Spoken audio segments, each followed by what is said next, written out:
All right. Hello, everyone, and welcome. Thank you for joining the second webinar in the MTW Expansion Flexibility 2 Cohort Onboarding series. My name is Andalyn Nesbitt Rodriguez, and I'm happy to be here with you today, serving as your MC for this session. Next slide, please.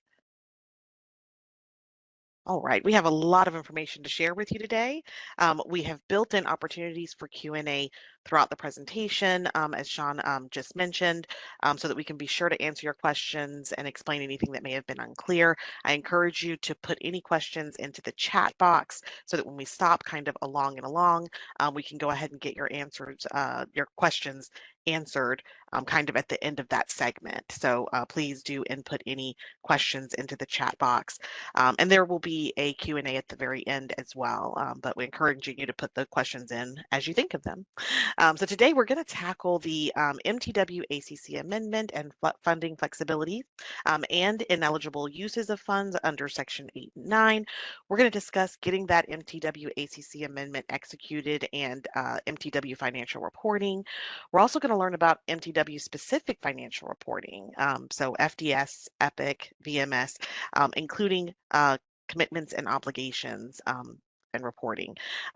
We're also going to learn about previously appropriated funds. So lots of great information. We hope this will be engaging and provide you with some good tools as you move forward. We've incorporated poll questions throughout the session today, so we can stop every once in a while and kind of test your knowledge on the content that we're presenting so that you can make sure that you're comfortable with it as well. And again, as I mentioned before, we're going to have that Q&A period at the end of today's webinar, but we want to make sure that we're stopping along the way to get those questions as well. So be sure to enter any questions into the chat box. All right, and with that, I'm going to turn it over to John Concannon, who's going to discuss MTW amendment and funding flexibility. John? All right, thanks, Andalyn.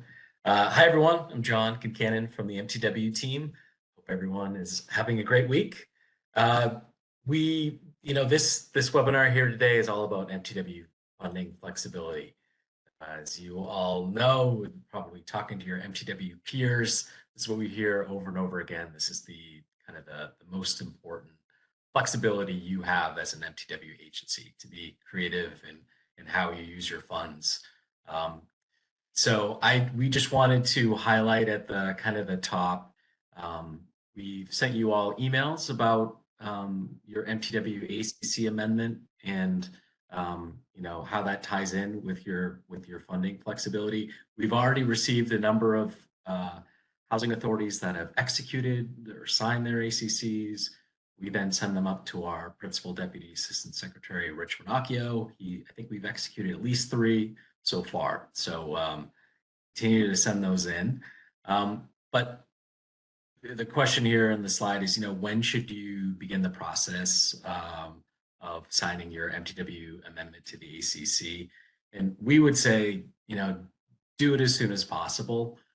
We're asking for all of them to come in, before the end of September so that we can execute them so that you're all on the same timeline, because there is, we have an evaluative component to the MTW program, looking to see, what benefits there are to your agency, comparing it to non-MTW agencies. But it is your discretion, when to sign the amendment. And if there are any questions, if you wanted to, save it and submit it down the line or to more line up with your fiscal year, we'd like to have those conversations, because just because executing the amendment doesn't mean necessarily you have to start using your funding flexibility or immediately submit an MTW supplement to the PHA plan. So we'll be talking a bit more about that. But if you have questions as you leave this, certainly reach out to us. Next slide, please. Now we're going to discuss today how the MTW ACC amendment affects your reporting in VMS, FDS, and in EPIC and the Capital Fund throughout this webinar today. Now, we've heard questions just from other agencies joining the demonstration. A common one is, when can we begin to use our funding flexibilities and implement MTW waiver activities? The funding flexibilities can be used for any eligible purpose under Section 8, Section 9, starting the day that HUD countersigns your MTW ACC amendment. So we have an example here. If you sign your board or your executive director executes the MTW ACC amendment on May 1st and HUD signs it on May 18th, that is your official MTW designation date. So we have references in the operations notice talking about upon designation. We say designation, we mean the date that our principal deputy assistant secretary countersigns your MTW ACC amendment. When it comes to policies, what can you, in the operations notice, we have MTW waivers, that long list. I'm sure you've been looking at. Those waivers can't be implemented until after you've submitted your MTW supplement to the PHA plan, and that's been approved by HUD. But the funding piece, if it's already something that's allowable under Section 8 or Section 9, you can use your funding flexibilities to move funds around if you'd like. There's an example in here. If an agency begins to use its operating funds to issue vouchers after the MTW ACC amendment has been executed, but it can't implement a local non-traditional activity unless it's received approval in the MTW supplement to the PHA plan. If you say, you're saying, what's a local non-traditional activity? Don't worry, we will come back to that. But there's a provision under MTW that allows you to implement housing programs that aren't Section 8, aren't Section 9, something new that you're able to design. And that's kind of waiver 17 in the operations notice. But again, that's for a future webinar. We'll really get more into what is local non-traditional. But just wanted to cover that at the top, and we're going to walk through a lot of reporting and funding questions today and slides. But if you have questions, please don't be shy, ask them in the chat or raise your hands. But with that, I'm going to pass it over to Philip Pless, our financial analyst on the MTW team. Okay, thank you. Welcome again, everyone. You guys probably remember that you guys heard from me on the welcome webinar about a month ago. So we're really happy that you guys are back here today to get some additional information to kind of get you started from a financial reporting perspective.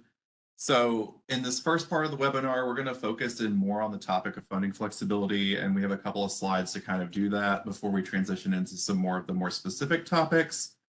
So what do we mean when we talk about funding flexibility? So John kind of introduced this topic for us here today, but what we're talking about specifically is that MTW funding flexibility is allowable under the following Section 8 and Section 9 programs, okay? So Section 8 program, obviously referring to the Housing Choice Voucher Program, that includes both housing assistance payment funds, the housing assistance payments funds, as well as the HCV admin fees that you all earn. It also includes, for Section 9, it includes operating funds and capital funds. So all of those funding sources, both Section 8 and Section 9, can be used with funding flexibility. Agencies also may propose activities that free up funds to be used flexibly. All required HUD approvals must be received if you're going to do something like mixed finance development, acquisition, and demo and disposition. So kind of at the bottom line with that last point here is that, as John had mentioned, for specific new activities where you are implementing an MTW waiver, it requires the MTW supplement submission. These, especially with development activities, you still will have to go through the HUD approval process to be able to do those. So anything where it's a kind of a demo dispo application to the SAC, or anything with mixed finance that goes through the Office of OUR, those things still must be done. Next slide, please. So we have this slide. So we've talked about kind of broadly, very high level, what you can do with eligible MTW fund uses. Now we're going to cover ineligible uses. So there are a couple of activities that are not permitted under the MTW demonstration program. The first is using Section 8 and Section 9 funds for Section 8 project-based rental assistance programs run by the Office of Multifamily Housing. So, so that's not eligible under the MTW authority because those are programs that are administered and run by the Office of Multifamily Housing.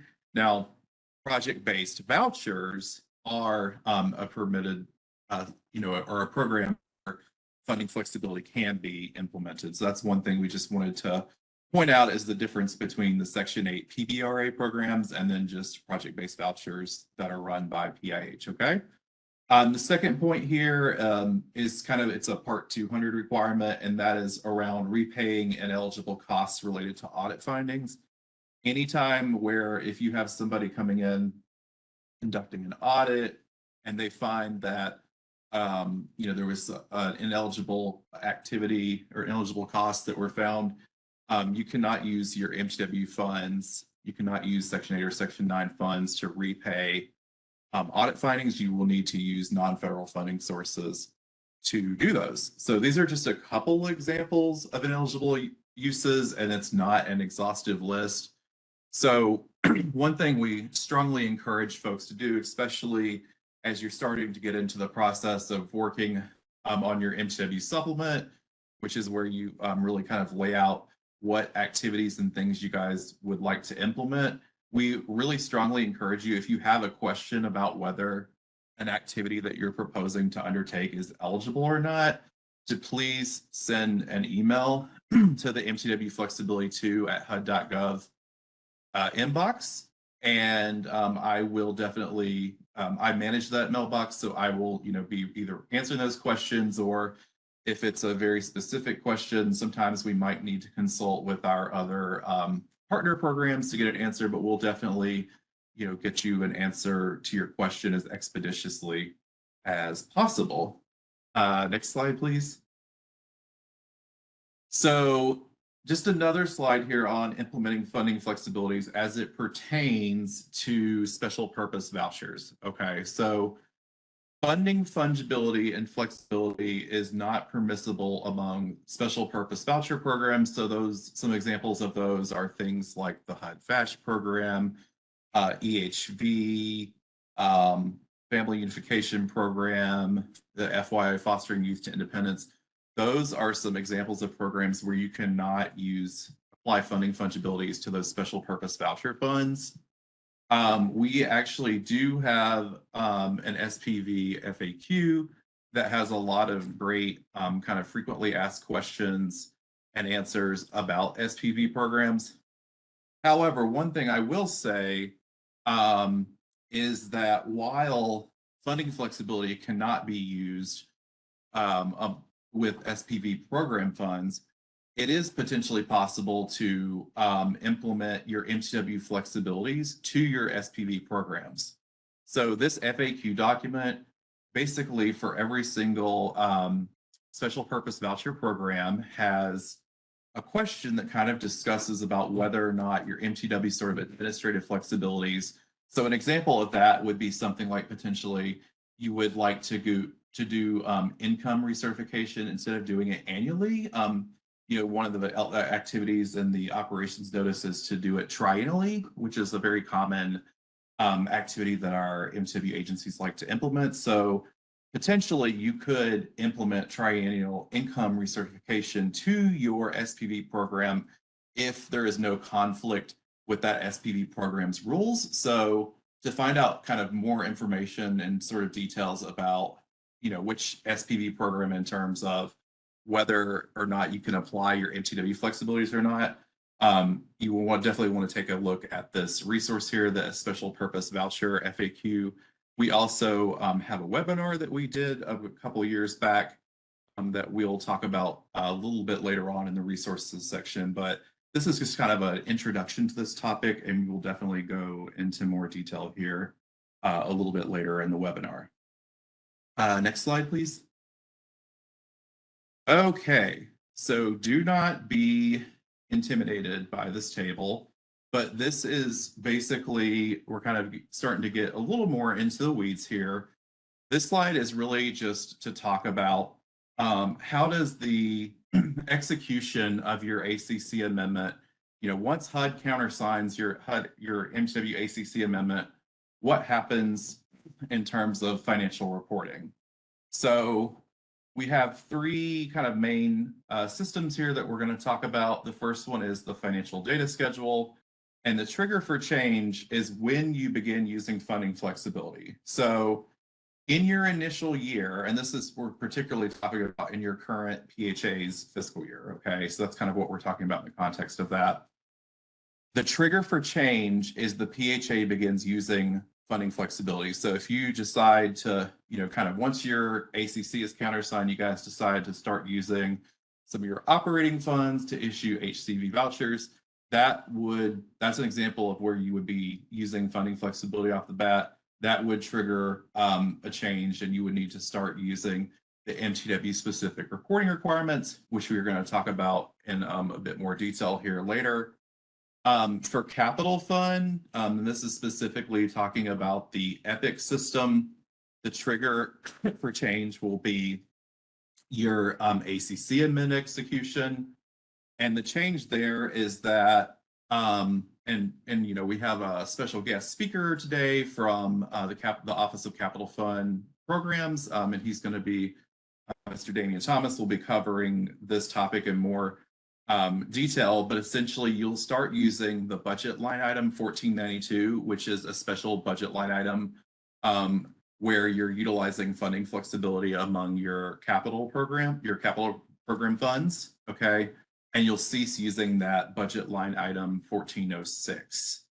And then finally, the voucher management system, which we know is probably one of our common reporting systems. So the trigger for change there will be the month following your MTW ACC amendment execution.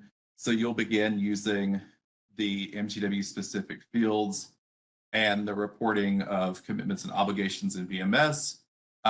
This is a new topic that we are rolling out for all MTW agencies. We have, Ann Becker from the MTW office will be going into a lot more detail about that in a few minutes. But we also have this slide here, which just basically is an FAQ document that talks about how the ACC amendment process affects financial reporting. All right, and next slide. All right. So now we're going to do something a little bit different because I know you guys are probably getting tired of hearing me talk to you all. So now we're going to just kind of do a little bit of a role play just to kind of introduce and frame the rest of this afternoon's presentation. So I just want to read this short premise so you guys can understand kind of the background of what we're doing with this role play, and then we'll go from there. So the premise is that we have a hypothetical MTW Flexibility 2 cohort PHA called Housing Innovations, Inc. And they're in the process of executing their MTW ACC amendment. And they are trying to start planning for funding flexibility and preparing their financial reporting as an MTW agency. And so the following here is just a conversation between the PHA's finance director and ED, which is being played by Cherie Turlington, also from the MTW office, senior housing innovation specialist with us, and me, Philip Pless, who's the financial analyst with HUD. So that's just our framing, and we will start. So good afternoon. This is Philip with the MTW office. How can I help you today? Hi, Philip. This is Cherie Turlington, Executive Director of Housing Innovations Incorporated. I have a few questions about the MTW ACC amendment execution process and how it impact our agency's financial reporting. Do you have a second? Sure, yeah. This is definitely the right time and place to answer any questions you have. Great, thank you. My first question is, when does our agency's MTW status start? Okay, well, great question, and that's definitely a very important one. So, as you may recall, the first day of your MTW designation is going to be the date that HUD countersigns your your MTW ACC amendment. So, for example, if you had submitted your ACC amendment to us um, today, May 15th, and HUD countersigned it on May 22nd, your first day as an MTW agency in terms of using your funding flexibility would be May 22nd. Got you.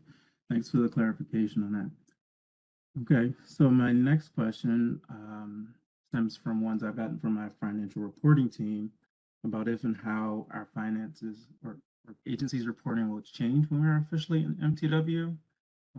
Will this impact how we have to report in VMS? Yes, so your VMS reporting will definitely change once you become an MTW agency.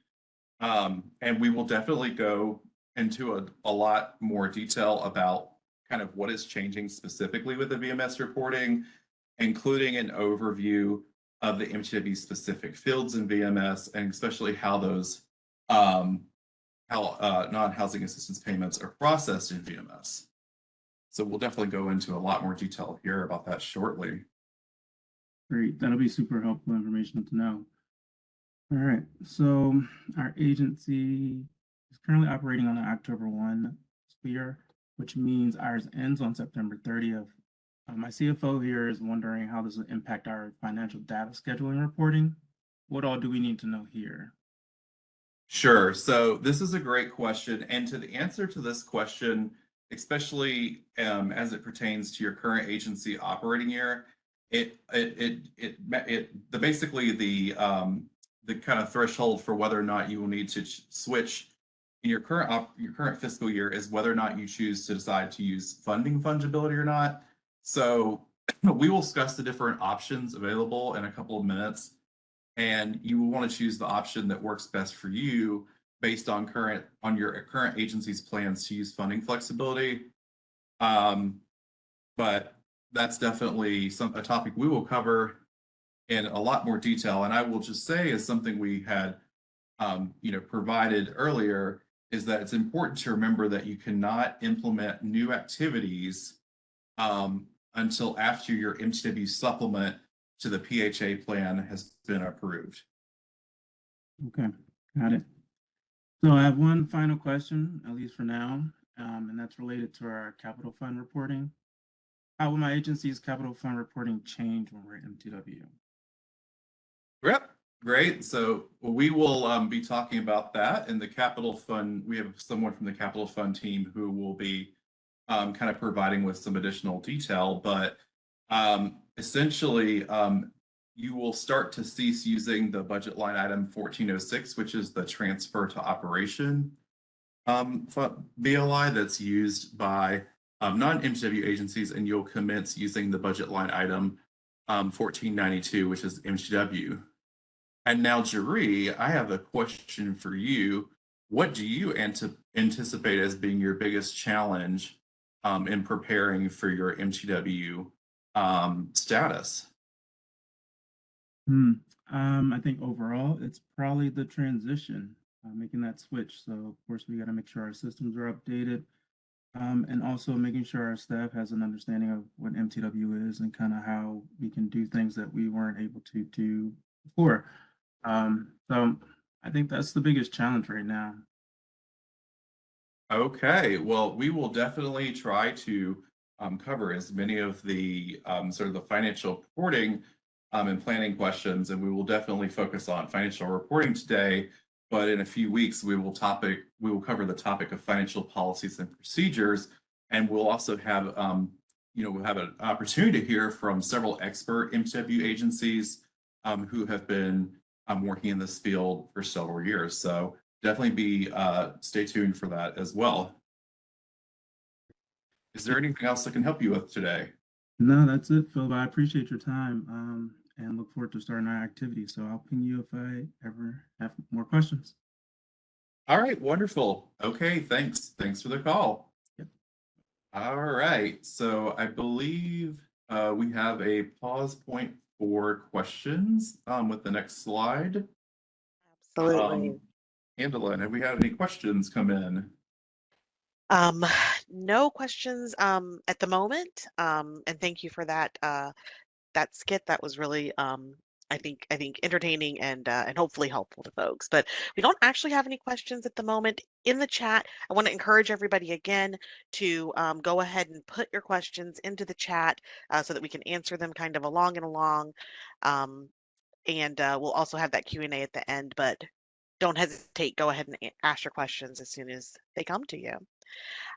So for the moment, I'm going to give folks just a minute to put any questions into the chat that they want to, or if you want to type into the chat that you'd like to come off mute, then we can, make space for that. If you want to ask your question verbally, just let us know in the chat box. While we're giving you a little time to do that, let's do a poll question to kind of test your knowledge so far. So Sean, if you can, please pull up poll question number 1 for us.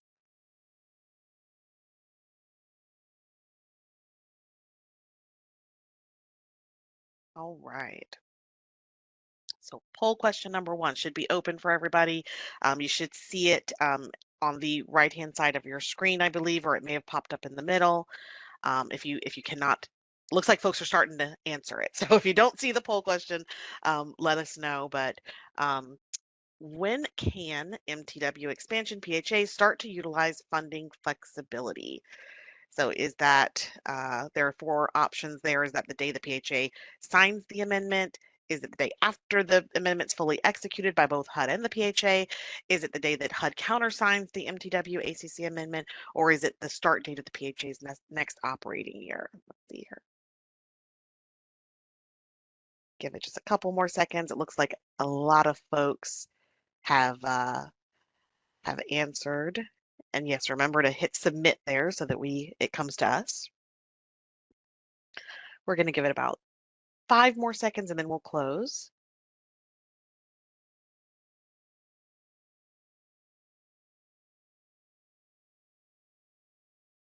Okay. All right. I think you guys did a great job on that. Most folks did answer correctly.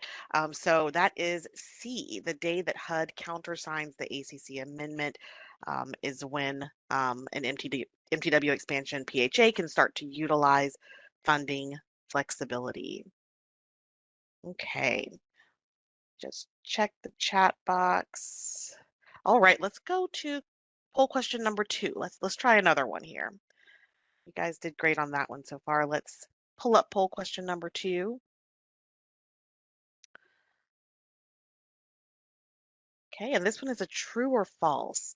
So true or false, once the MTW supplement to the annual PHA plan is approved, funding flexibility is allowable under all of the PHA's funding sources. All right, and folks are starting to answer there. We're getting great participation so far. For anyone, if you're not answering, please do try to. We want to make sure that everybody is engaged in answering the questions. We'll give it just a couple more seconds here.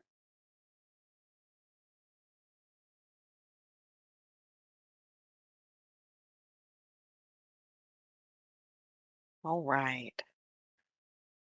We'll go ahead and close the poll. And it looks like you guys are on it again. Great job. Most people did answer that correctly, and the answer is false. There are some sources that you cannot use flexibly. So really great job. Philip, did you want to speak to that at all, or should we go on to the poll question number 3 before we move on? I would just add that remember, if you guys recall from the earlier slide, we talked about some examples of ineligible activities, and we gave the specific example of the Section 8 PBRA program that's run by the Office of Multifamily Housing Program. So that's just the reason why that answer is false is because we kind of talked about, it's just to recall, it's your Section 8 and Section 9 funds that can be used with funding flexibility. So if you remember, that's going to be your housing assistance payment or your HCV funds, which includes both housing assistance payment dollars as well as your your HCV administrative fees that you earn, as well as operating funds and capital funds. So that's the reason why that answer is false. Right. Thank you so much. All right, I still don't see any additional questions in the chat.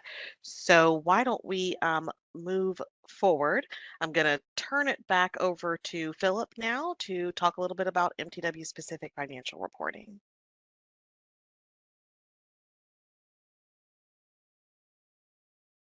Okay, great. So now we're going to get into some specific instructions here.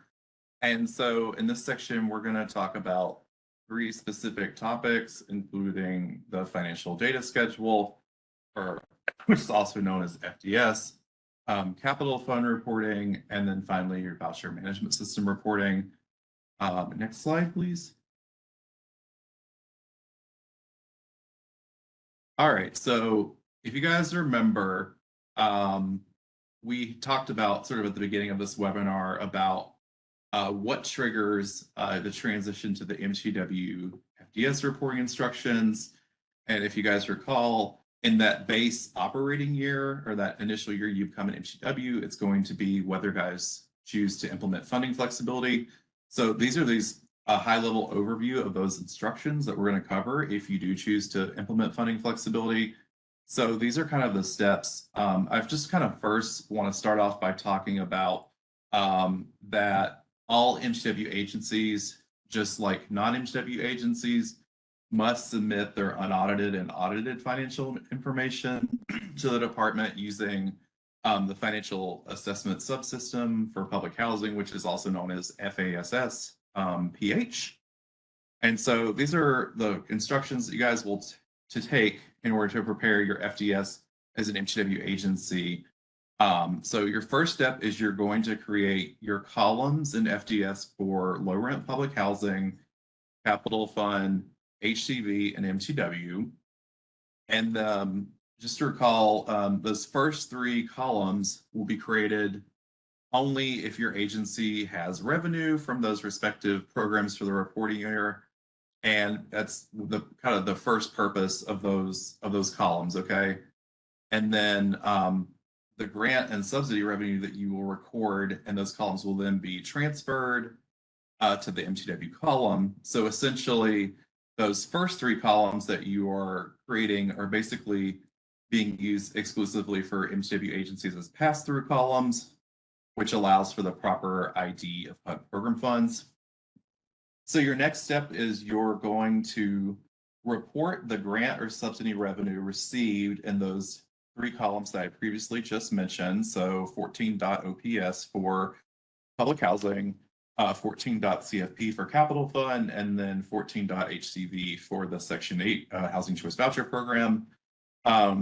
So your low rent or your public housing subsidy will be reported under FDS line item 70600, which is for operating revenue. Similarly, for capital fund, your grant revenue will be reported on 7610, which is capital fund revenue received line item, or 7600 operating revenue as applicable. And then finally, Section 8 or HCV program revenue received during the course of the year should be reported under line item 70600, which is for which is good, or under the line item for that one. So then once you record your grant revenue within each of these columns, we're going now on step 3. And then what you're going to do is you're going to transfer all subsidy or grant funds received or earned under each of these program sources to the MTW program. So once you do that, there will be no residual amounts left in those 14.OPS, 14.CFP, and 14.HCV. So all of those things will then be represented in 14.881, which is the MTW program. Next, you are going to report any project financial information with and supplemental project schedules and transfer funds accordingly. And so this is just talking about specifically, you're going to basically record the supplemental schedules for any of your public housing projects as you would any other PHA, but the PHA will need to enter the funds needed to operate such project, each project as a transfer in from the MTW column or as other permissible transfer.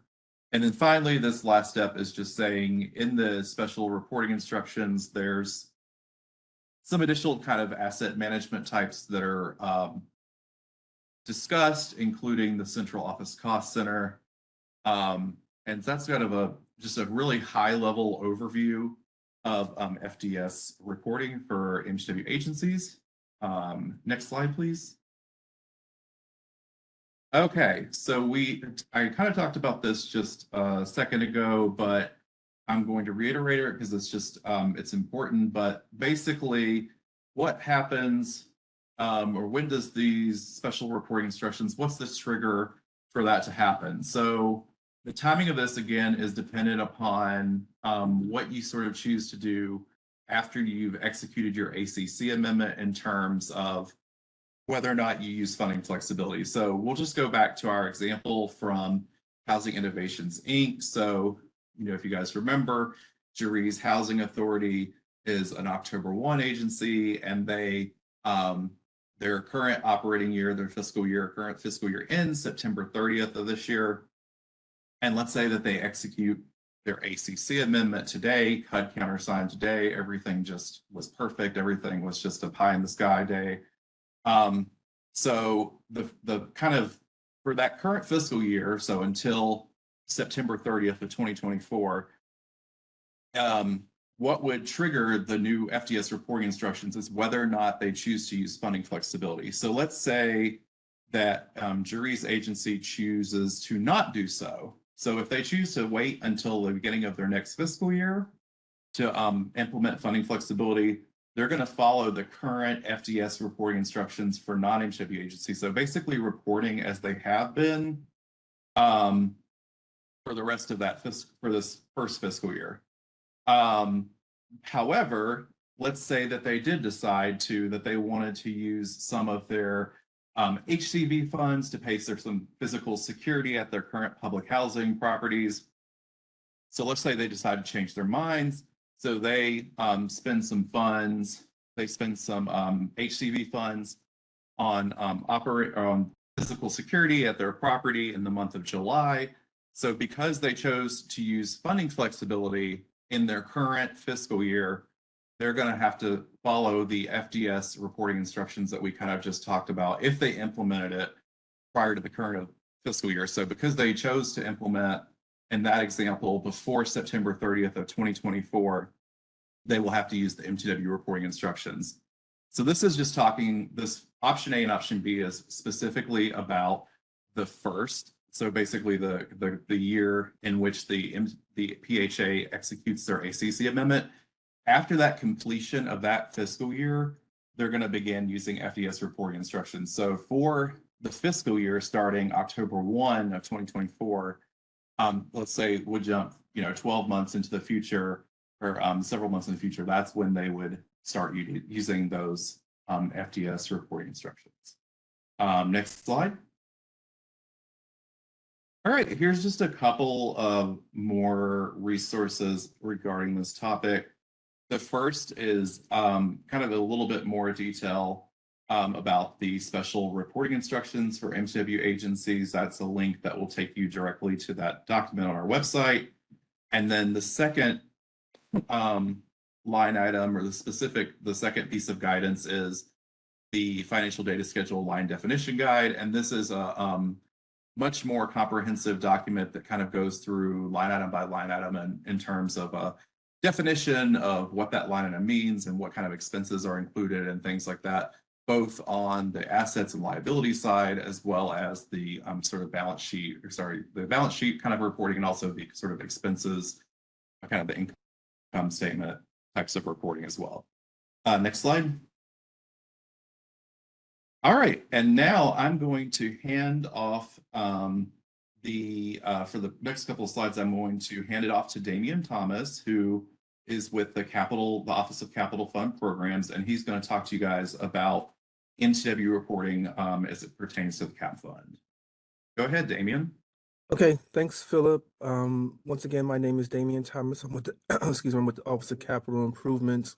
We are the office that oversees your CAP Fund formula grants and a couple of other boutique programs. So I'll go ahead and get started now.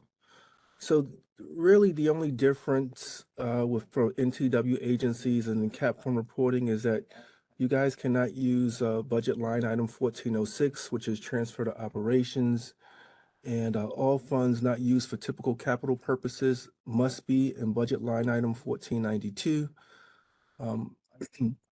Obligation and expenditure requirements that's in 24 CFR 905-306 still remain the same.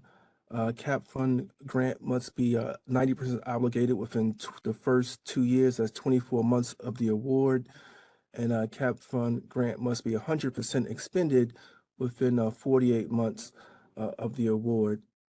MTW agencies must continue to follow immediate need requirements applicable to all capital funds and may not accelerate their drawdown of capital funds for purpose of funding reserves or any other purposes.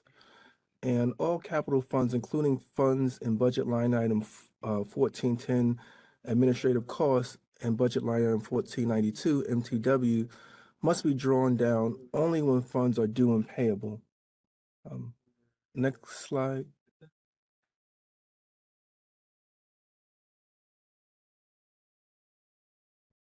Okay. Okay. So reporting and using budget line items. Traditional CAP fund budget line item for activities requested under Section 9D. Those are the eligible capital fund expenses. Budget line items in 1492 MTW for activities under Section 9E, Section 9O, and the local non-traditional activities. Once again, you cannot use transfer to operation line items. And just to kind of talk a little bit about what was historically appropriate and what's versus what's appropriate now. Pre-24 or fiscal year 24 allocations, the use of budget line item 1492 or 1406 transfer to operations for non-capital activities. That was the way you guys were used to do it. And starting with this, the new allocation fiscal year 24, the use of 1492 for non-capital fund eligible purposes is the only line item that's appropriate. You can no longer transfer to 1406. And do we have any questions? And I can kind of hand it back off to Andalyn. Yes, thank you so much. No questions in the chat at this time. So let's go ahead and do a couple more poll questions. And again, giving folks time to either put questions into the chat. If you do have them, we would love to hear from you along and along. I would love to answer any questions, clarify anything, or if you just want to come off mute, then just let me know in the chat and we can make some space for that. But in the meantime, let's do a couple of questions. Sean, can you pull up poll question number 4, please?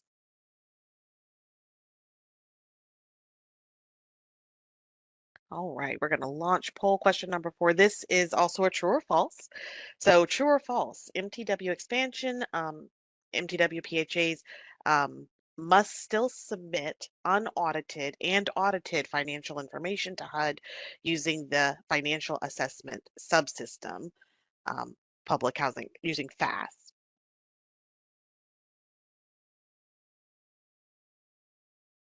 Okay.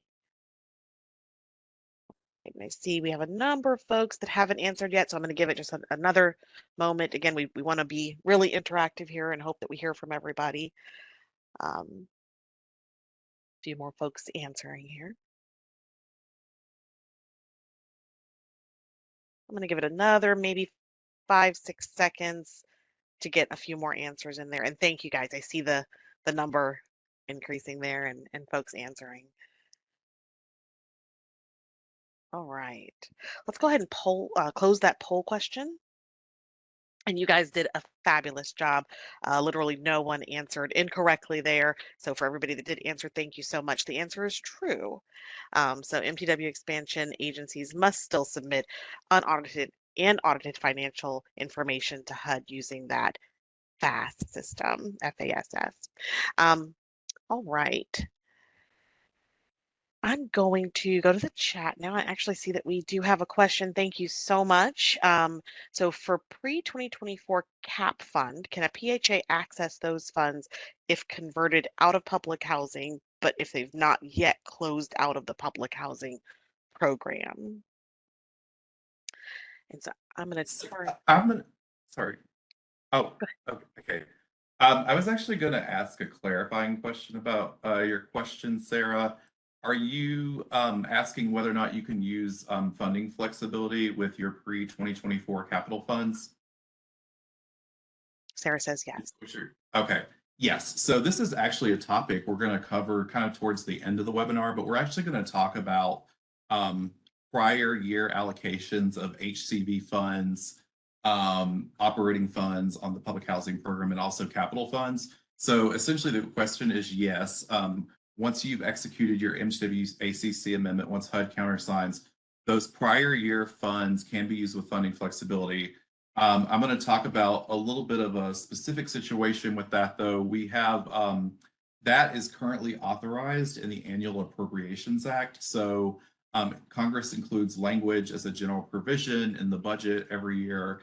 And so what that means is it's time limited. So it would expire for fiscal year 24. And so it would expire on September 30th of 2024. However, typically, HUD is under, we typically don't have a budget ready for the next fiscal year by the end of the current fiscal year.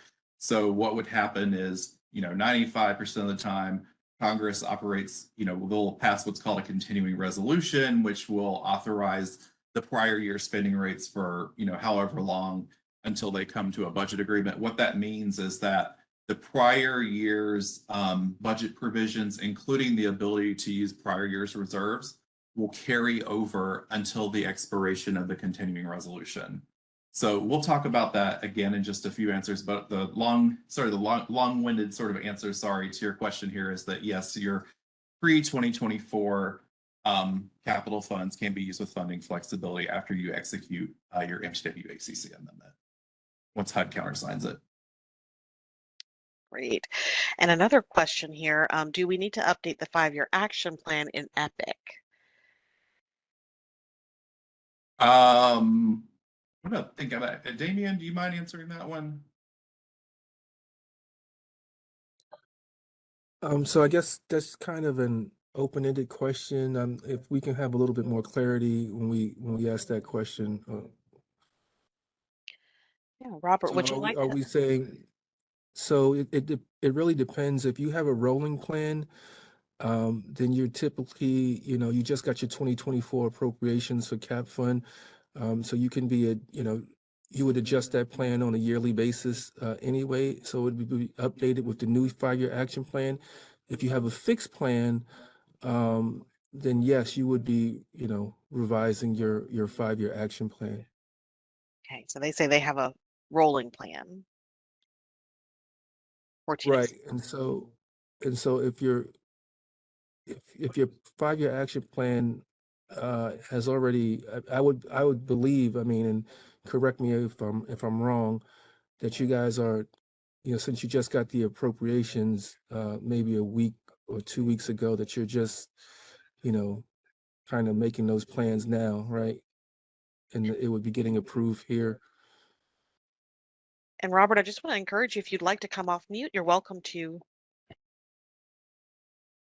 or you can answer in the chat, up to you.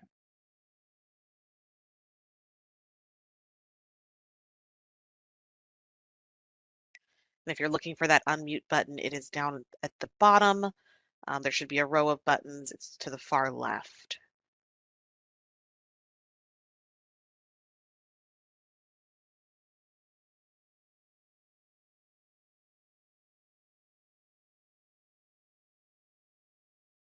Okay.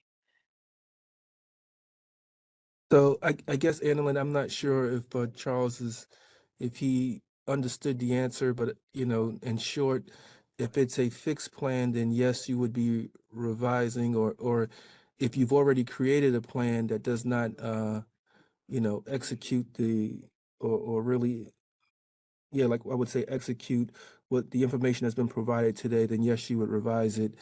I would not think that, housing authorities have already prepared the 5-year action plan without knowing what their appropriated amount was for this year. And so I would say, you know, in the event that they did, yes, revise it.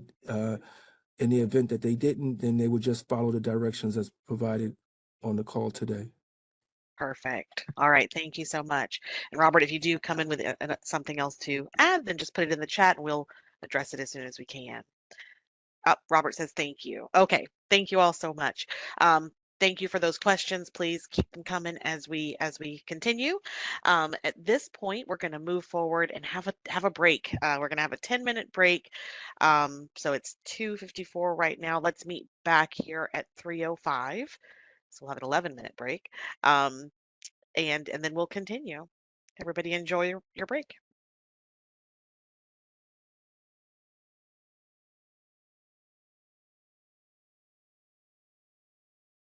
Um, Hope everybody had a chance to stretch your legs, get some water, have a quick break.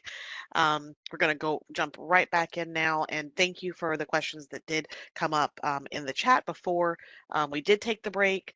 Please keep those coming so we can get all of your questions answered by the end. All right, I'm going to turn it back over to Philip now. Philip's going to discuss MTW specific financial reporting, particularly VMS. Philip? All right, welcome back from the break, everyone. I hope you were able to get up and stretch your legs.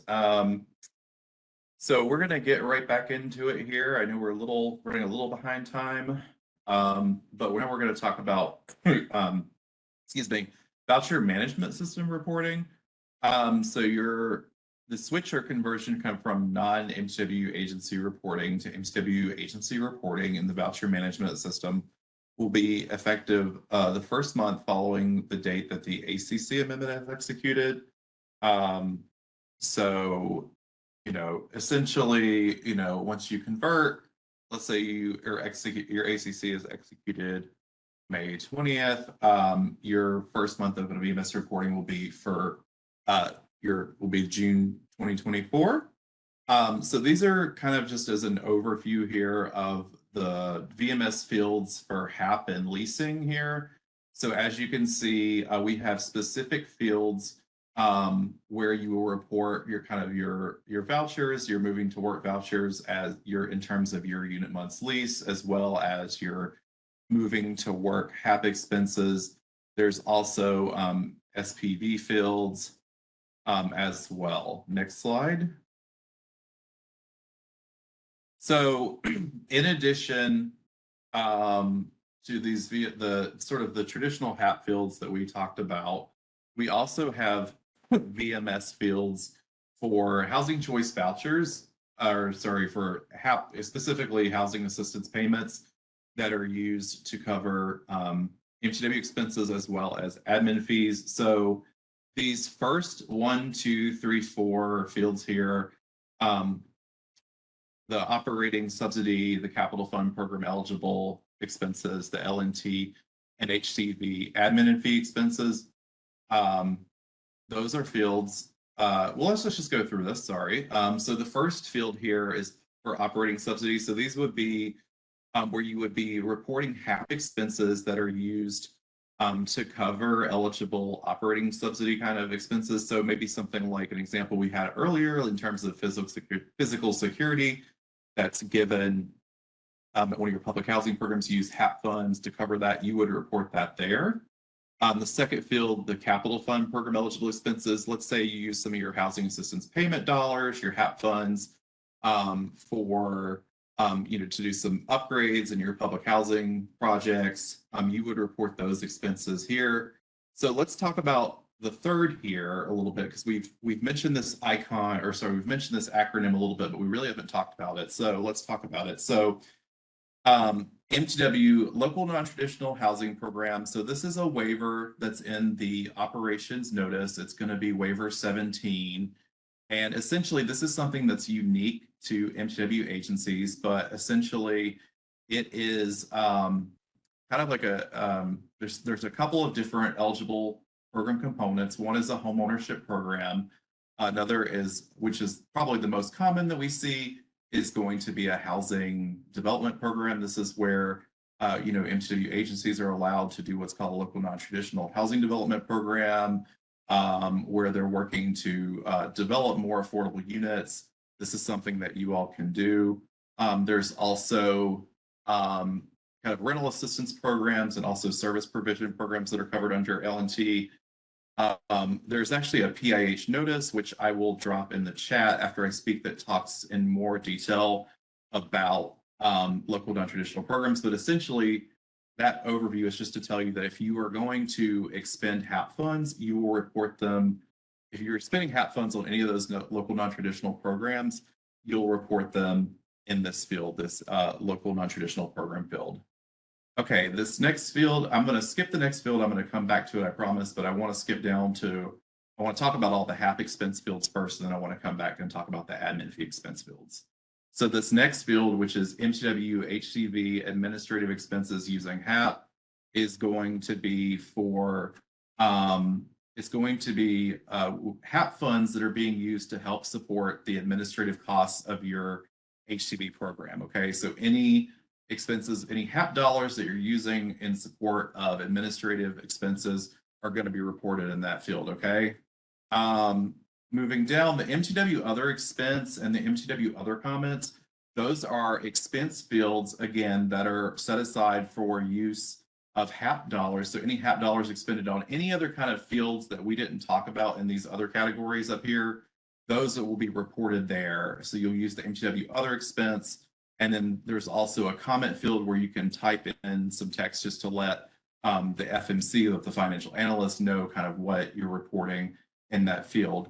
So that's the HAP fields I want to talk about. So now I'm going to talk about the administrative expenses field. So jumping back up a few, you'll see this MTW HCV administrative fee expenses field. This is where you're going to report admin fees expended in support of your HCV program. Okay, so the difference between those two fields, the first one is for HAP admin fees, so kind of straight admin fees that are being used to support the administrative operations of your HCV program. The second one is going to be used for HAP dollars that are being used in support of that program, okay? And then finally, this last field down here, the expense comments fields, this is specifically for where you are using HCV administrative fees, where you're using funding flexibility for some other purpose than sort of administrative expenses. You're going to use those expense comment fields to report those expenses. Next slide. All right, so this is sort of a time frame of what we were talking about earlier. So here's an example, and this is just going to be based on the May MTW ACC amendment execution. So let's say in May that your ACC is fully executed by HUD and PHA. So you're going to enter your May VMS data in June, and you're going to not use your MTW fields unless you utilize funding flexibility. I don't think that this is going to be likely for in most cases. So for more intensive purposes, for that sort of that first baseline month, you're probably just going to be doing your reporting as normal. However, for June of 2024, for June 2024 VMS expenses in July, when you're reporting that, that's going to be the first month that you want to use those MTW fields for sure. Okay, so in the previous example, I would say for most agencies, like 99% of you guys, it's unlikely that you'll have any sort of funding flexibility, expenses incurred right off the bat. So you'll probably just do your reporting as normal, and then moving forward for June with this example, that's when you would start using those MTW fields. Next slide. Okay, and now I'm going to pass it off to Ann Becker in the MTW office, and she's going to talk to you guys about commitments and obligations reporting specifically in VMS, which is a new requirement that we're implementing for all MTW agencies. Go ahead, Anne. Hi, everybody. I'm Ann Becker. I'm a newer member of the Moving to Work team, a new housing innovation specialist. And I am here today to give you an overview of PIH Notice 2024-12. 2024-11, that was issued on April 16th of this year. And this notice is now essentially requiring all MTW PHAs to report in VMS their commitments and obligations. This was previously something that was encouraged for the MTWs to do, and we did have quite a few that did start reporting on a quarterly basis this information. But with issuance of this notice in April, this is now required reporting for all MTWs. And it is going to start with the June reporting cycle. So that submission that's due by July 22nd of this year. I'm sorry. That's when you would begin reporting. Now that's assuming that you have done all of that work and transitioned over and become MTW, right? You executed your MTW ACC amendment. So if you haven't done that by this June reporting cycle, then this would not apply to you. But after the fact, you will start reporting on tab 2 in VMS on the income and expenses tab. That includes other unspent fields. There's 11 distinct commitment and obligation fields for you to report your 11. I'm so sorry. There are 11 distinct fields for you to report your commitment and obligations of your unspent HCV funds. And basically, this is where you're going to just report your planned uses of your reserves. And I want to preface that what I'm about to say is that there's going to be a webinar where we're going to get into more detail on June 10th from 1 to 2 p.m. on Eastern Standard Time. The invitations have not gone out for that yet, but those are forthcoming shortly. And we encourage you, they're going to be going out to the executive directors, but please forward them to anybody in your organization who might be involved in completing the VMS reporting, people who are involved in developing your MTW activities and making the financial decisions associated with those, I think would benefit from coming to this June 10th webinar, and it will be recorded. So that being said, this is an overview. We've given you a link here to the notice as well as to the VMS user manual that was revised in January of this year that gives you more detailed guidance. So we're not going to get too into the weeds here. There'll be time for that later, but we are going to go into an overview of some commitments and obligation information. So next slide, please. I wanted to give just a quick overview of the terminology. You know, obviously you guys can read the screen here, but we're essentially talking about commitments and obligations, and the difference between the two are a commitment is, you know, it's the total amount of funds that you're putting aside, earmarking, segregating in anticipation of an obligation for an eligible MTW activity in the future. And then sort of the next step is the obligation. So that's the amount of funds that you have dedicated to actually pay for an activity. And that is going to be reported to HUD when you're getting closer to actually paying those funds. So for example, well, we'll get into that. When you really executed a contract, for example, and you're going to start paying those monies. And then we talk about the type of documents that support either the funds being committed or obligations or being obligated. So for example, a lot of times it's going to be your MTW supplement to your PHA plan. That might be the type of document that you're using to report to HUD and VMS some funds that you've committed for an activity. It could also be used for funds being obligated, but typically there's going to be something a little bit more of like a contract, for example, being signed when you're getting ready to spend the money. So just want to give you a brief overview of the terminology that we're using as far as commitments, obligations, and then the document type to support those actions. Next slide, please. So in this example, we're going to go over 2 examples of MTW activities that we've sort of seen from the PHAs who have already started reporting their commitments and obligations. This first one is an example of an activity that you can use the same document type for both the obligation and the commitment. And this one is landlord incentive program. So this particular PHA is committing and obligating $50,000 for landlord incentives. And the date that they committed it was April 1st. And they are citing that the type of commitment is their board resolution number, 1234. They could have also cited, MTW supplement, yada, yada, yada. But more than likely, this type of activity, because it is just an eligible use of your funding of money, landlord incentives are an allowable use for everybody to be paid for with their administrative fees. So you're able to pay for it with your housing assistance payment funding under the fungibility with your MTW authority. So you might not have that specifically laid out in an MTW supplement. So it might be a board resolution that is approving the budget of that $50,000. And so in this case, the PHA is using that board resolution to both obligate and commit this $50,000. Oops, and there is a mistake on this slide. So that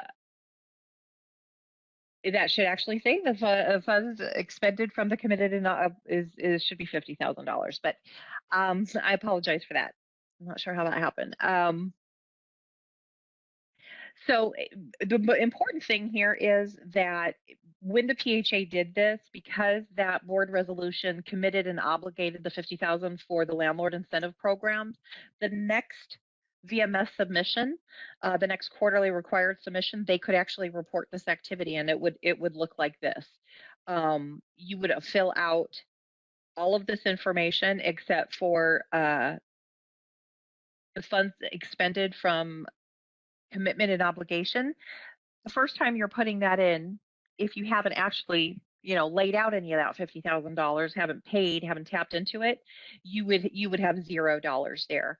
So each quarter, as you are actually drawing from that $50,000, your commitments expended, the money that you've expended would actually increase each quarter until you get to the $50,000. And you would be able to after the $50,000 is spent, you'd have that final submission showing it was all paid out, and then the next quarterly reporting cycle, it would come off of VMS, leaving you a space available to either renew this if the landlord incentive was going to go on for another year, or replace it with another activity if that didn't go well. And I just wanted to mention that 2022-18 was the notice that allowed everybody to be able to use your admin fee for these types of activities. Next slide. And this is an example of an activity where the housing of something funny happened here. Our funds committed and obligated did not get updated from a previous slide. So this one is wrong too. I think if we're going to send this out, maybe we can update these 2 slides. But this is an example of an activity that is along the lines that Philip was talking about under the LNT, either acquiring or preserving, creating new affordable housing units. And this housing authority has committed $1.5 million, and they did that with a board resolution. It could also be an MTW supplement that had this approved MTW activity in it. You could cite that. You'd indicate the date of the commitment, the amount of fund. You might not have obligated any funds at that point. So when we do our more in-depth training, we're going to kind of get into a little bit more detail of how this might happen in steps. But this is sort of the end product of a PHA who has committed and obligated $1.5 million. And we wanted to reflect here that that board resolution that committed the funds, the $1.5 million, was acceptable for that. But because it was an activity like developing or acquiring public units that will ultimately be on the HCV program, you wouldn't want to use that board resolution because more than likely it's going to take more time. You're going to actually obligate those funds as you sign contracts or enter into contracts for sales of agreement or promissory notes, those types of things where you're further along and get ready to actually spend the money. And you might have, a large amount of money, like $1.5 million committed and obligate in stages, and that's okay. Each quarter you would report how much was additionally obligated and how much was actually expended, and you're going to just cumulatively report that information in your quarterly reporting until the activity is all completed. Next slide, please. And this is my last slide, and it just is a reminder that you are not required to do this monthly reporting of your commitments and obligations, on a monthly basis. Rather, it's going to be on a quarterly basis. Feel free to do it monthly if that works for you. But we know that sometimes these types of spending doesn't move a great deal on a monthly basis. So we're going to capture that data to use it to update the MTW utilization dashboard on a quarterly basis. So it'll be March, June, September, and December of each year, those particular VMS reporting requirements. And if you don't have any commitments or obligations, you put a 0 in that first field in the unspent box, and you're good to go. We've set up a mailbox where you can email questions, and a couple of us are monitoring that, and we will get back to you on any questions you might have about your specific PHA questions. Thank you very much. And now I'm going to pass it over to Philip. All right, great. So I know you guys have been real troopers here. This is a very long webinar presentation, but we are getting close to the end, I promise. We just have a couple more slides and a brief presentation. So just to kind of wrap up our topic here, we're going to talk a little bit more about special purpose vouchers and what those are. As you guys know, special purpose vouchers are vouchers that are designated to serve a specific population. These are typically included in the Appropriations Act. This is something that Congress includes separate set-aside funding for. As you all would likely know, the HUD VASH is an example of a special purpose voucher program, which is addressed and focused on the homeless veteran population. Just to reiterate kind of what we were talking about before, MTW funding flexibility or fungibility cannot be applied to your special purpose voucher types. You must continue to maintain internal accounting records to differentiate your fund balances. And the VMS reporting for SPVs for MTW agencies and non-MTW agencies is similar. There's not a lot of differences. We have a webinar that we did in November of 2021 that is posted on the HUD Exchange that goes into a lot more details on this topic. And in this specific webinar, we specifically address the topic we were talking about earlier about applying MTW flexibilities to SPVs and go into more depth about the FAQ document. So I would strongly encourage your finance or VMS reporting team to definitely take a look at that webinar. And then the second link here is just a repeat from earlier. This is a link to the special purpose voucher frequently asked questions, which goes into a lot of information just on SPVs, including there's also guidance about tenant protection vouchers and things like that of that nature. And that is going to be included in the webinar. It will be posted to the HUD Exchange. Next slide, please. Okay, so now I just want to take a quick second to kind of show you guys where in VMS you guys will be doing. So hopefully this will work. Let's see. Can somebody from ICF just let me know if you can see my screen, please? Absolutely, we see it, Philip. Okay, perfect. Thank you. So this is an example of a monthly reporting submission from one of our first 39 PHAs. And before I kind of just go through some of the highlights here of where they're reporting different things, I just want to caution just to remind you all that of this resources tab. So on excuse me, the left-hand side of the screen, you'll see this resources tab. There are two links here. One is going to be the link to the VMS user manual, which is going to be, the big sort of desktop guide that goes into detail on all the fields and things like that. The second tab here is the quick reference guide.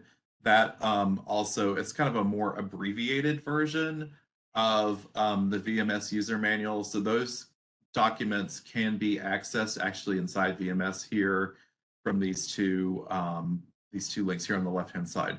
So this is just sort of the cover page for reporting of voucher UML and HAP. So this agency has a lot of different voucher types. So they've been doing some RAD. So they're doing their reporting of their UML and their HAP expenses for their RAD projects. They also have some reporting. They also have a home ownership program. So they're still reporting in that field. So here is one of the first fields I just want to kind of point out. This is that moving to work voucher field.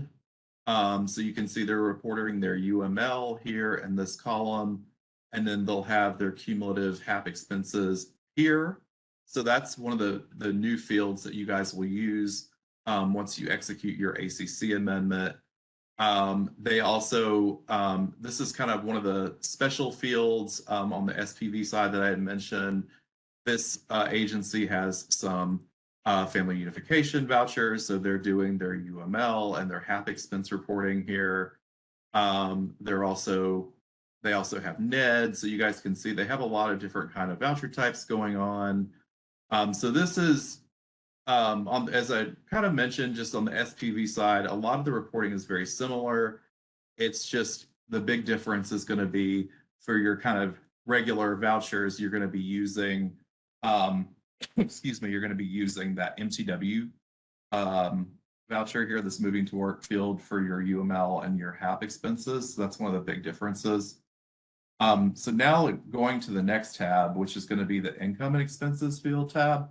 This is where you'll still have some kind of other general reporting just on your financial status, just as before. So this agency is just like they're just reporting on kind of their net position across both their UMP and their RMP, and also the different cash and investments is the last day of the month, and also on their mainstream.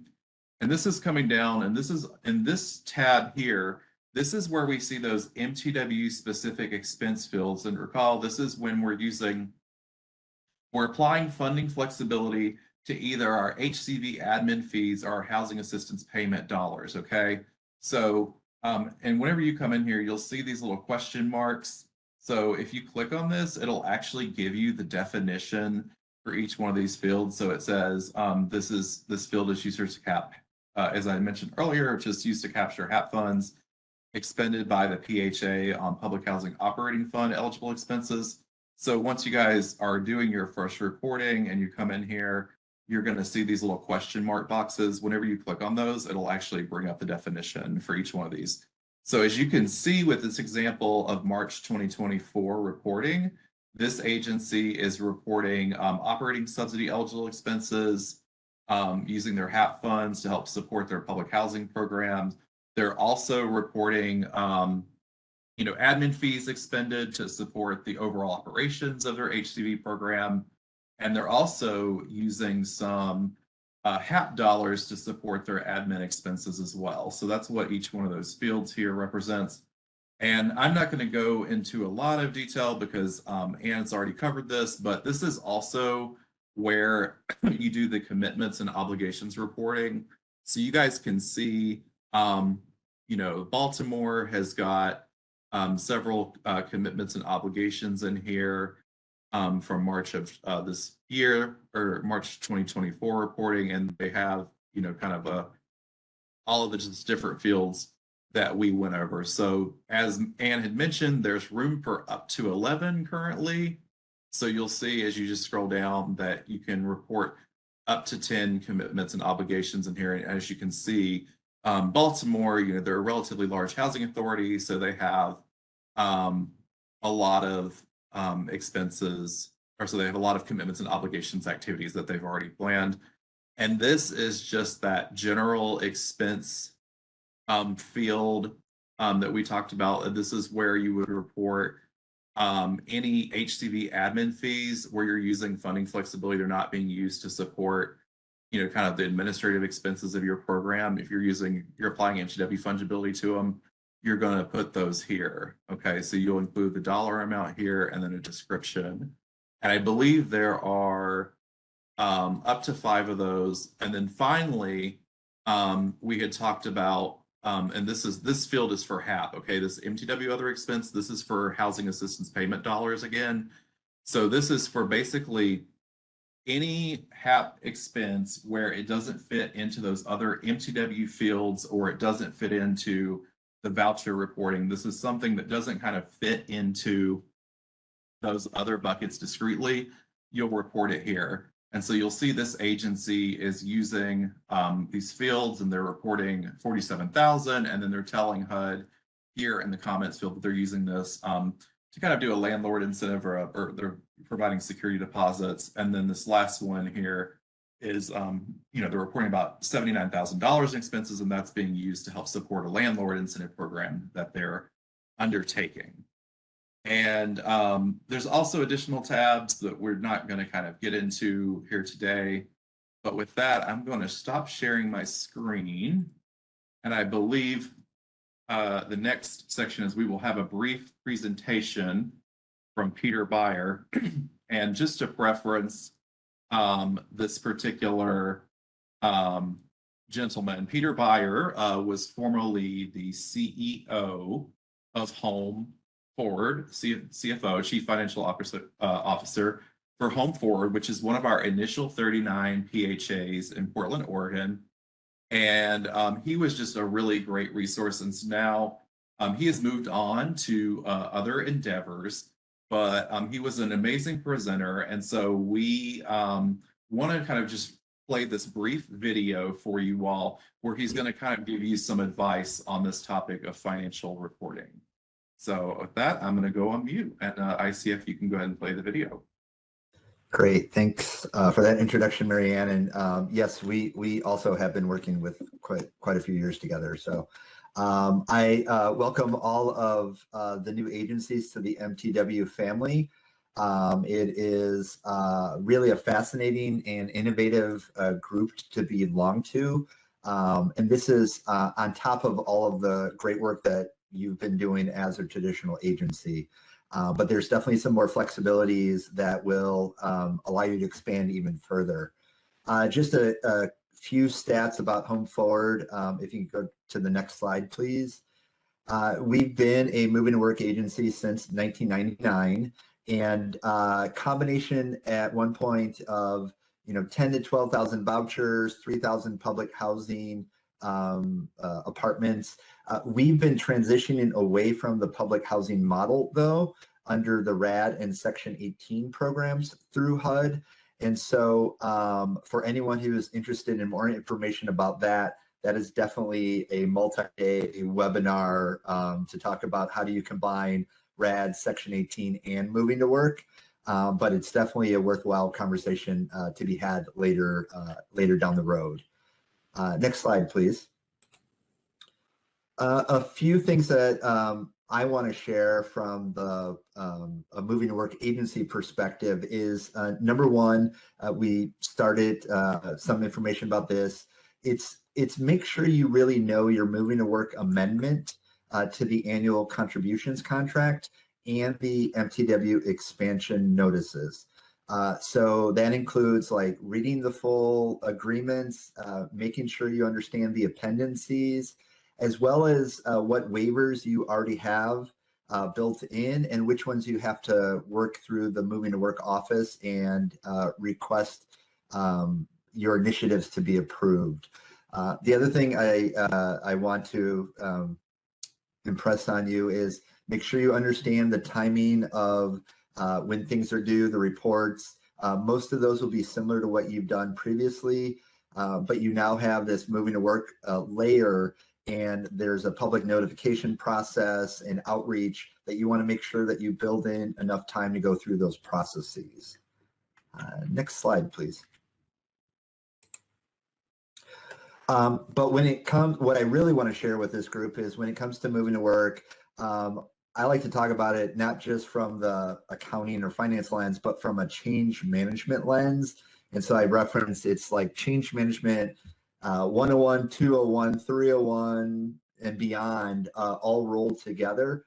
And it all depends on how quickly and how elaborate your agency wants to incorporate new initiatives. And I know with this cohort, looking at alternative rent structures is a key component. But even beyond that piece, you're going to need to think through culture change, because you really are able to move away from, hey, this is how we've always done it, or, you know, this has been the rules for decades, to what's a better way that we can approach helping to house people in our communities. And with that change in even like the philosophy for your organization, you need to think through, how does that impact employees? How does that impact your participants and residents? What does it mean for your relationship with landlords? And what are those other community members that might be impacted by changes that you're going to make? And those can include advocates and partners and neighbors and whatnot. So please do not underestimate the work that will go into just the change management process. When we talk about new initiatives and that your agency might want to roll out, some that really won't impact the finance or accounting offices. For example, if you're streamlining the inspection process or landlord certification for repairs, those really don't impact finance and accounting. But there are other ones that could be major departures for your operation. And I'll share in just a few seconds an example of what Home Forward went through as it worked on its alternative rent approach. But what I really want to make sure you're thinking through is, as was shared earlier, there's going to be changes in VMS and new accounts that you need to be able to report on in VMS, as well as FDS. The new columns and the movement of activity in FDS becomes important. The ability to track how you're using moving to work funds separate from your non-moving to work or special purpose voucher type funding is key. You'll have this requirement to trace back to origin sources. So if you are going to use housing choice voucher money for some sort of public housing related item, you still need to be able to know that it originated from housing choice voucher funds. Entailed in all that, you're going to need to think through, does your chart of accounts need to change? Because your accounting system becomes now this area of change management. And that blends into, are you going to need new software? Or are you going to need reprogramming of your existing software? And those are not to be taken lightly. The other thing is that as you're changing the initiatives, you're going to need staff training. You're going to have to change your policies and procedures. So you have to build in time for all of that aspect of the change. Last couple things on this slide, your audit firm. This will change how your audit team has to test your programs. And so they need to become familiar with moving to work and what are the compliance requirements, and with the flexibility and the fungibility that may be new for your audit team that they'll have to work through understanding. And then lastly, the field office, depending on where you're at in the country, you may be working with a field office that already works with a moving to work agency. And so they'll have much more familiarity with what these changes might look like for you. But if you're in an area that is where moving to work is new for the field office, understand that that group is going to go through change as well. And I know Marianne and the moving to work team and the folks from the DC offices will be there to help, but just recognize that moving to work, in many cases, you're an outlier program compared to the traditional housing authorities. And so you'll want to be partnering with your field office and the moving to work office very early in your transition process.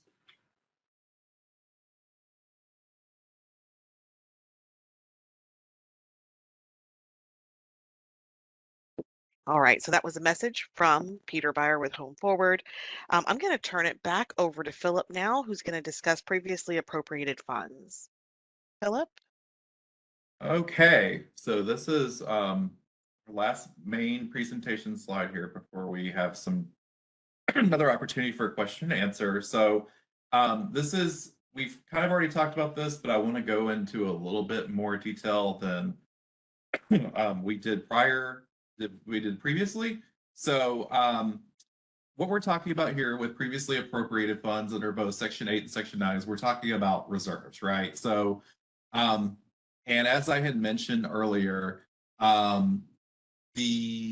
every year with the Congressional Appropriations Act, there is a general provision that's included in the Appropriations Act bill that basically allows expansion PHAs to use their prior year, so basically their pre-MTW agency funds flexibly. So that's going to be both your operating funds, your HCV funds, and your capital funds. So any allocations that you received prior to your MTW designation. So like let's say anything pre-MT 2024, once you execute your MTW ACC amendment and your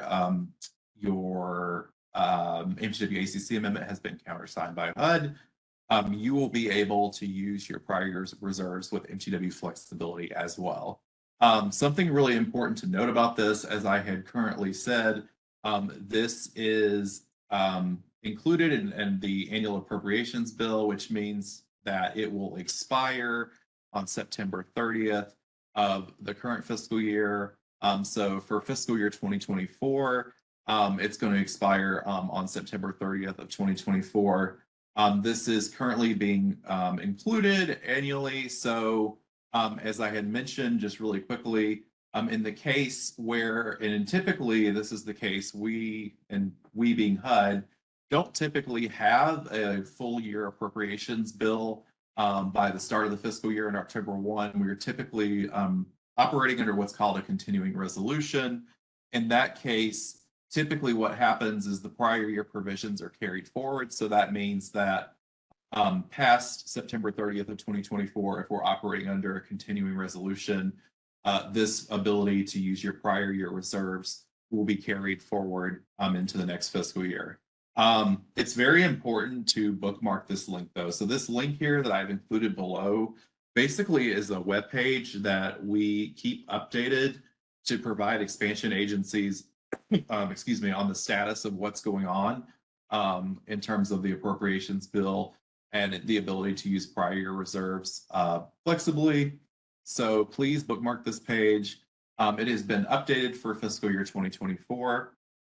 It will be updated again later this year once we get closer, or so, once we get closer to the end of September, beginning of October, it will be updated again based on what the situation is. And I believe with that, that is our last kind of presentation slide. And I think we have a couple of minutes for questions and answers now. So I'm going to transition back to Angelin to see if we have received any questions from you all. Absolutely. Thank you so much, Philip. And we don't have any questions in the chat box at this time. So this is your opportunity. Folks, we definitely want to hear from you. Please either input questions into the chat. You can type into the chat that you'd like to come off mute, or you're welcome to just unmute yourself and go ahead and ask any questions that you might have. We'll give folks a couple of minutes for that.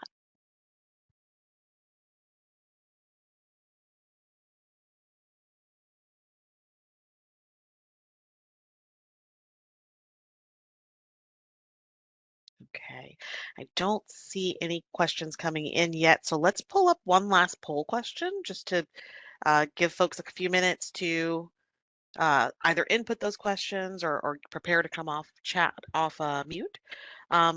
Sean, can you pull up poll question number 8 for us?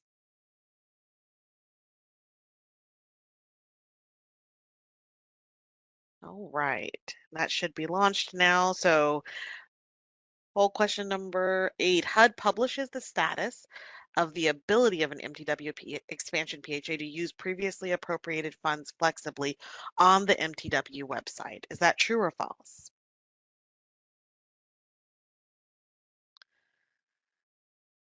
And some good answers coming in so far. We'll give folks a couple of minutes to answer that. I see a lot of folks not answering yet, but please do participate here. I'm going to give it just about 5 more seconds before we close the poll.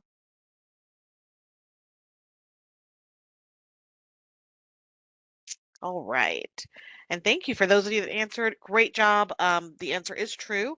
HUD does publish the status of the ability of an MTW expansion PHA to use those previously appropriated funds on the website. And I know that Philip just went over that a moment ago. So thank you guys so much. Looks like we have a question in the chat. Thank you so much, David. I received funding notices from FMC and already have the signed amended contract. Do we disregard the funding emails? I'm not sure what you're referring to. What do you mean disregard your funding emails?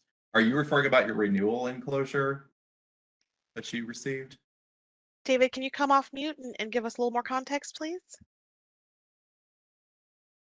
Yes, we received the funding renewal notices, and it does still state non-MTW, although everything has been accepted and changed over to MTW with our FMC person. So are you talking about the way your funds were calculated, or? Well, yeah, the way the funds are calculated, if you were able to hold on to last year's reserves, and this year FMC showing utilizing almost all the reserves, it makes it kind of odd to try to figure out what your budget really is.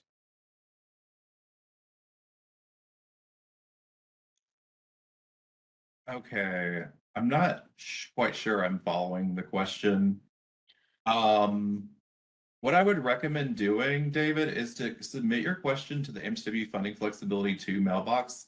There might be something with your specific situation, and we can get back to you and take a look at it and see if we can get you the answer you're looking for. How does that sound? That sounds good. I appreciate it. All right, great. Thank you. Wonderful. Thank you, guys. All right, we have a few more minutes for questions, so please feel free to put them into the chat. I am going to move forward really quickly and show some resources. You may have questions about the resources or about anything that we've covered today. So again, continue to put those questions in the chat, even though I'm going to go ahead and start talking about some resources. So Mahima, next slide, please. All right, we've got a lot of great resources that are available to you that we hope you'll make use of. There's the MTW ACC amendment, and these links are all hyperlinked, so you can get to them pretty easily. As always, your selection notice is very important. And the operations notice, I mentioned this during the last webinar as well. This is something you definitely want to make sure that you pin and have readily available for you at any time. I'm going to share my screen while I talk through some of these because I want you to be able to see them. Okay, and I'm checking the chat box. Still no questions in there yet, so feel free to input those as you can. All right. So I'm going to share my screen here as well.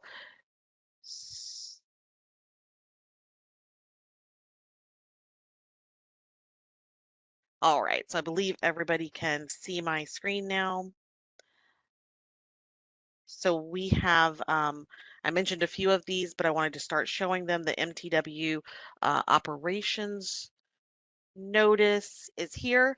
As stated previously, this is something you should definitely have bookmarked, refer back to as often as possible. There's also the moving to work page on HUD.gov. Lots of great information there as you scroll down.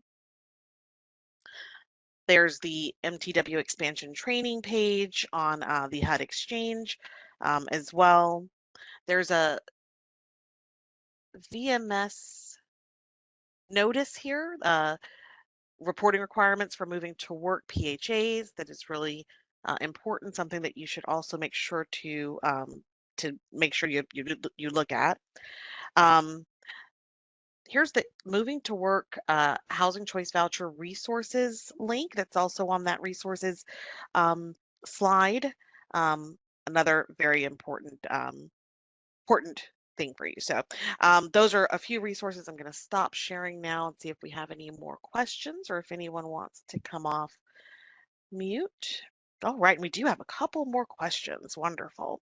All right, so do these slides get emailed or posted somewhere? Absolutely, and that's a good point. So the slides were emailed, should have been emailed to everybody this morning. We are going to update the link to those slides to make the corrections that Anne mentioned on the 2 slides, those numbers. So those will be updated, and we're going to send out another link to the slide deck, hopefully today or tomorrow, so we can get that to you as soon as possible. Are there any trainings that go over the TYT for MTW agencies? And could you address that question, please? Is there any training for the MTW 2-year tool? Yes. Yeah. And I will go find the link, but if you actually look at your current version of your 2-year tool, there's a link within all 2-year tools that'll take you to the trainings. It's a little hyperlink, and it'll bring you to like a list of the trainings that kind of go over each part of the 2-year tool. And there is one that's specific for the MTW 2-year tool, and it'll go, over what about the unique aspects of it. So you can watch a YouTube video on that. Also, your field office portfolio management specialist will continue to work with you doing, the 2-year tool conversations that they currently have with you in the MTW 2-year tool. And like Home Forward mentioned, if you happen to have a field office that is not as versed with MTW and needs support from us on the 2-year tool, they can get that from our office as well as from our program support division. There's people on there that can also assist with MTW 2-year tools, both with the PHAs and with the field office. So there's a little bit of a training, the YouTube training video that goes over the MTW piece, but you can also get support from us here at HUD. Thank you so much, Anne. All right. So I hope that we've answered all your questions. We have a couple more minutes. If you do put questions into the chat or want to come off mute, then we will try to address those. Please do join us for the upcoming MTW Flexibility 2 cohort onboarding webinars. Up next, we have the part 2 to the MTW funding webinars, which is financial policies and procedures. That's going to be on May 30th, and you'll get information shortly about that one. Then we have the MTW supplement to the PHA plan, MTW waivers, and the public process. So lots of great information there, and that one's going to be held on June 27th. We have the MTW supplement, how to submit your first MTW supplement webinar on July 25th. Then we have an office hours, so open to ask lots of questions there. That one will be held on August 22nd. And finally, that MTW 50058 MTW expansion form changes webinar will be on September 19th. So we hope that you'll join us for all of those. And thank you to all of our presenters today and to everybody for attending. Doesn't look like there's any more questions coming in, so we'll give you a few more minutes back in your day, and hope everybody has a great day. Thank you all.